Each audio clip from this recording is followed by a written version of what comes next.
నీకు నేను కావాలి, నాతో పడుకోవడం కావాలి, అంతేగా? రా. ప్రాణం లేని మాంసాన్ని పీకు తినే జంతువులా తయారైన నీ దగ్గర పడుకోవడానికి నేను సిద్ధంగా ఉన్నాను.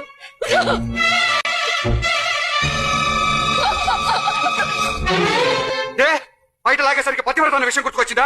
మహాపతివ్రత లాగా లెక్కిరిచావు కదే. రా. నువ్వేమన్నా అహల్య అనుకుంటున్నావా, అనసూయ అనుకుంటున్నావా? అనుకుంటే ఒకరి కోసం గదిలో కావే. ఇక్కడికి వచ్చి వినవే, నీ పేరు వినిపిస్తుంది. ప్రవహిస్తున్న ప్రతి రక్త బిందువు మీద నీ పేరే ఉంటుంది. పీలుస్తున్న ప్రతి గాలి రేణువులోనూ నీ రూపమే ఉంటుంది. కదులుతున్న ప్రతి జీవకణంలోనూ నీ జ్ఞాపకం ఉంటుంది. నీ జ్ఞాపకం ఉంటుంది. ఒకటి కోసం త్యాగాలు చేసే ఆడవాళ్ళను పతివ్రతలనే లోకం ప్రియురాలి కోసం ప్రాణాలు వదలడానికి సిద్ధపడే మగాళ్ళని తెచ్చాలంటుందా? ఎవరినే వ్యాపారస్తులున్నావు?